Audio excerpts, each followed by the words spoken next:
my involvement working with RIFA, like I could never have imagined the ways that my life has changed since working with that organization. And I also never could have imagined that there were parts of the community that had such great need.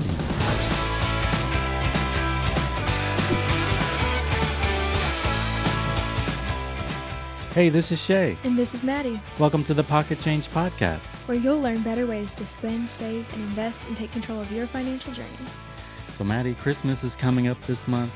You know, families have traditions, things they do, events they attend, pictures with Santa, those type of things. So we've got an exciting thing to talk about this month, something that's coming up. Yeah, so here in Jackson, we have Lolo's big Christmas concert, and I'm super excited to talk to a local celebrity, Lolo, today Yeah, Lolo's on the a big podcast. name. Yeah. Let me just say, I have high hopes for this podcast. That's a good one. So we're excited to welcome our guest, Lolo, who is a local songwriter and musician here in Jackson, to Pocket Change today. Hi. Welcome to Pocket Change. Thanks for having me. Welcome. Yeah, we're excited to have you.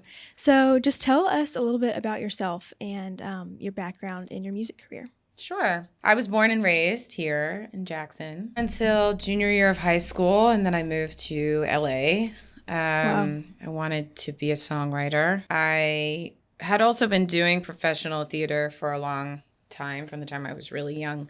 So when I moved to LA, I had some connections from the songwriting world in Nashville. Started doing that there sort of kind of thing, getting underway, making connections, writing songs, playing in a reggae band. It was a funny time. And I also got an acting agent because I figured I can make some money filming commercials. And I ended up auditioning for a musical in New York. And I moved to New York senior year of high school. I was cast in a show, which at the time when I was cast in it, it was still in production musical. And it turned into a big fancy Broadway show called Spring Awakening, and it won 8 Tony Awards and a Grammy Award and all this craziness. And while I was in the middle of doing that, when I was 20, I signed my publishing deal to Sony Music Publishing, and I've been with them for 15 years. Wow.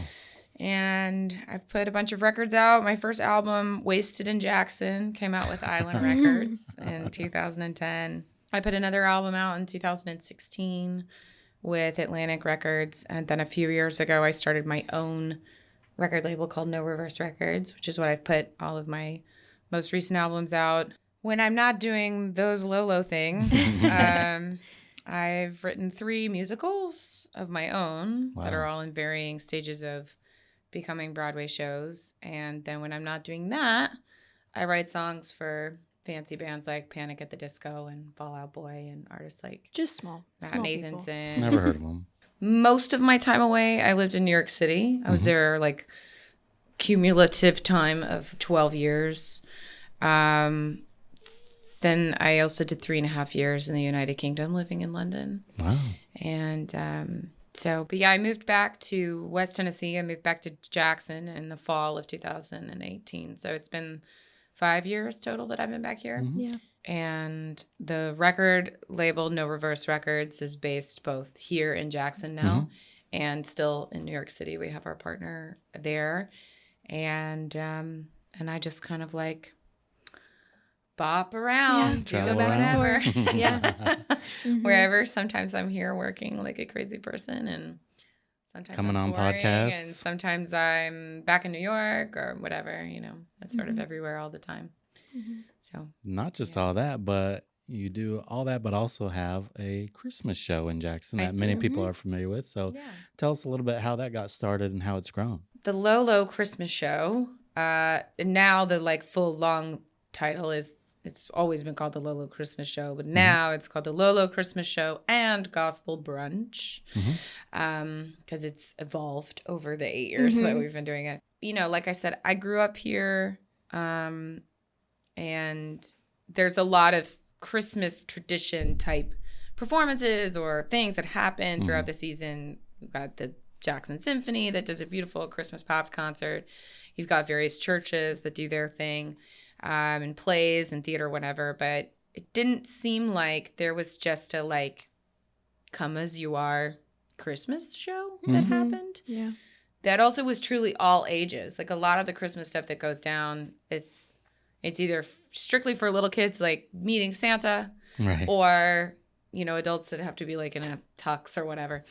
And the holidays are a weird time and busy. Yeah. And so I wanted to, I just sort of thought, I think people would like to come to something that's a little more dressed down, and also something they can like truly bring their whole family to if they want to. So that was really like where the initial idea came from. And the very first year we did it, I put I wasn't living here then. I put a post up, but I put a post up on Facebook, and like the week before, and we had like 400 people show up. Wow. Which was a very big surprise. You just don't know what the holidays are going to be like anyway. People are busy, whatever. So that was interesting. And we did it as a free show the first year. And so I thought, well, if we did a show next year and 400 more people showed up, and even if everybody just gave $5, where could we put that money to be of use to the community? And I still wasn't living back here again, so I was calling friends here going like, if I was going to partner with an organization, like what are your thoughts of who that should be? And that was when I learned of the Snack Backpack program at RIFA. And I was really stunned to find out the numbers and the reality of the children that were not being fed right here. Yeah. And I mean, I can remember the early couple of years going and speaking to people and raising money for the event, and people would be like, here? That's happening here in Jackson? I mean, people really did not know. I think that the awareness of the Snack Back program obviously gets more and more each year, but especially those first couple of years, I felt like people really, it was hard to believe. So being able to work with Lisa Tillman and really just the whole of the RIFA organization and support them, because ultimately the other hard reality of the Snack Backpack program is they always need resources, not just at Christmas, not just, not in the sort of holy holidays, if you will. It's like they always need they're resources. serving meals every week at the soup kitchen. They and serve providing meals to everyone, but also like not just through the school year, but through their bus stop ministry that they do. And so just being able to contribute to what they do is so important. And they are able to give these kids and these students a much better quality of life, because I think about how I am when I'm hangry. And I, as a sometimes fully a functioning adult, I can go get the things I need. Yeah. I'm very grateful I can do that, we can open our fridge and get whatever we need. Yeah. Or drive to the store, drive through a drive-through, whatever, kind of thing. And, these are kids. They're young. They can't drive a car, let alone get a job, have their own money, have resources, whatever. So to be able to support these young kids in our community who really genuinely need it has been a wonderful thing. Yeah. And I just love that you're meeting several needs with the concert. First you saw the need of, okay, we need more Christmas things here in Jackson and to provide entertainment for people. But beyond that, you're meeting a physical need, a practical need of people who don't have what they need during the holiday season or year round. So I just love that it's meeting so many different needs across a wide. Really sweet. It's just what community is all about. Yeah. I mean, bringing people together and serving the needs of the community. I mean, I feel like, I'm willing to sort of call myself out and say, really, until I became aware of, I have done, fundraising type things throughout my life, but this was the first time where I had really ever taken something head on, me as the spearheading the thing, right? Yeah. I don't know that until I really started working with the program and doing this, because it's become a year-round activity for me. I don't, it never really occurred to me how much people might be struggling. Yeah. Even though I think that's a thing that we all can be like sort of aware of in a peripheral way. But I think that's also, it's a hard thing to confront. And I think also with children involved, I think that can be an even more difficult thing to confront. Like, it's very hard to sit around and think about the fact that, like, kids are going home and they're not eating. Like, that is very hard. It's a very hard thing to have to picture in your mind. And so I think also, like, I understand sometimes why people don't necessarily want to have to be confronted with that. Think about it. Kind of let it be that thing that, like, they might hear and on the commercial that passes by on TV as they're kind of cooking their own dinner or whatever, you know, it's like that weird thing that can just sort of exist around us, but not really make it below the surface. Get into our hearts. Yeah. So how can people get tickets for the Christmas concert this year? So the Christmas concert, the brunch, so we're doing 3 shows this year. The brunches are sold out, and there are tickets still available to the Saturday evening show, which will not include food. It's just a good old rock and roll Christmas show. And that will be Saturday, December 16th at 7 p.m. at Hub City Brewing Company. And the tickets are $25 each, but it's essentially a $25 donation to RIFA. Yeah. So every dollar we raise goes to RIFA. The other thing that we encourage people to do is if they want to bring food donations of any kind to the show, Jerry Corley, who owns Hub City Brewing, he's been a huge part of our fundraising efforts through the brewery and through the brunch and everything. And he always sets up a huge basket where if people are bringing food, they put the basket in and then they literally basically like forklift it across the street to RIFA. So people can bring food, and then it's a $25 donation for tickets. And you can buy tickets at the door, or you can go to lolomusic.com/Christmas and buy your tickets. So why is it important to give back to Jackson, your hometown, through your music? I just am sort of wired in the sense of I always feel compelled to just give back to others because I've been very grateful to have really generous, incredible teachers, mentors, and just experiences throughout my life that I try to just give back anyway because I've been able to receive that kind of kindness myself. But I think that right now, specifically, Jackson is in such an interesting growth moment as a city where we have so much coming here between these sort of big new businesses that are choosing to invest in our community and decide to relocate or plant themselves here because they see a valuable opportunity and a resource. And I think that those things are good, but I think that those things, that has to be met halfway. You can have these outside things coming in, but if the things or the people or the places that are already here are not meeting those things halfway, accepting those things and finding a way to have it be a very healthy give and take of how all of that functions together.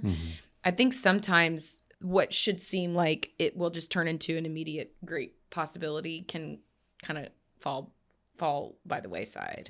So I think it's really important for folks to invest in our Jackson community in lots of ways, in giving back and volunteering, not just through organizations like RIFA, but in all these ways that our community is transforming, because I think that that's how, one, it helps it to stay true to itself, does not lose sight of its sort of root and core throughout the changes. But I think it also helps people get excited about the future, because I think that there's been a little bit of a push-pull of there's people that are fearful of Jackson growing any bigger. And then there are people who are so excited that they really don't even want to hear from the fearful side. And I understand both sides of it. I have been through a lot of exciting change in my life, and I've been grateful for those moments, but sort of also at the same time being like, I think I hate this. What's going on? You know, kind of all at the same time while it's happening. And so I think those fears or excitements are all very valid on either side, but I think investing in your community and investing in the people of your community, like that's what's going to be there to support what is coming to town, or what is being created, or what is being built, or what is it, whatever the changes are. And so if you're not if we're not investing in our people, if we're not investing in our community, what is the point of any of the growth or the new additions anyway? Mm-hmm. But, and I think that the more people are willing to take a risk, go to an event, see certain things, volunteer, kind of reach outside their normal circle or whatever their sort of regular routine might be, it always is going to teach you so much more that you thought you knew or didn't know. I mean, kind of like my involvement working with RIFA, like I could never have imagined the ways my life has changed since working with that organization. And I also never could have imagined that there were parts of the community that had such great need. And so, and it was a huge risk to take, and I'm so glad that I did it. And I hope to encourage others to do the same thing. With your career, like you were mentioning, you've lived all over the country, all over the world. Yeah. So kind of tell us why you decided to move back to Jackson, your hometown. The main reason, beyond just being close to my family, like I left when I was really young, and I didn't, my college years were like immediate working years where it wasn't easy for me to come home and visit whenever I wanted and all of that kind of stuff. Because I honestly, between the type of work I was doing and the schedules and everything, it was an interesting time. And so by the time I was 5-6 years into my working life, I'd come home and I'd be like, okay, maybe next year's the year I move back here. Because I was perpetually homesick, honestly. Like, I loved doing what I was doing, and especially like doing a Broadway show. There's only one place where that happens, and that's in New York. I can't do that here. So it was sort of like those types of things. I literally had to be somewhere else. Between being chronically homesick and reaching a point where I was doing a lot of work in New York in the fundraising spectrum of things, and the sort of giving back and community aspect. And it wasn't that was not rewarding, but I just sort of felt like my resources were not needed there. And I felt like I wanted to invest whatever energy I was investing, time and energy there. I really wanted to come and invest it here. And that came from a place of growing up here. I had really incredible teachers and mentors that helped me even be able to be of the mindset to go and do the things that I wanted to do. Because I didn't go to college or any of those things. I just sort of started working right away. And some of that came from the fact that I really had some amazing teachers and amazing people here. And I had been able to learn so much already and do so much in my life. And I knew what the art community was like here. And I know the passion that people have for art specifically. And so that was kind of where it started initially. I really didn't know what to expect, because I had been gone for a long time. And, and when I came back, I didn't really come back and be like, I'm here and I'm like, I came back and I let people know that I was back and that I was still going to have to, be away working at times or whatever. But I just sort of came back and said, hey, however I can be of service to whatever you need, I'm here for you. Yeah. And I think one of the gifts that God bless me with is I'm not afraid to be the loudest person in the room, especially if it is for the benefit of others. And I think that there have been people or things or organizations or whatever where, like, it can be hard to put yourself out there. It can be hard to ask for things. It can be hard to advocate for anything, really, let alone yourself. And I've been through a lot in my life. I've had some incredible successes. I've had some incredible failures. I've been so broke once that I couldn't even afford to buy myself a bottle of water.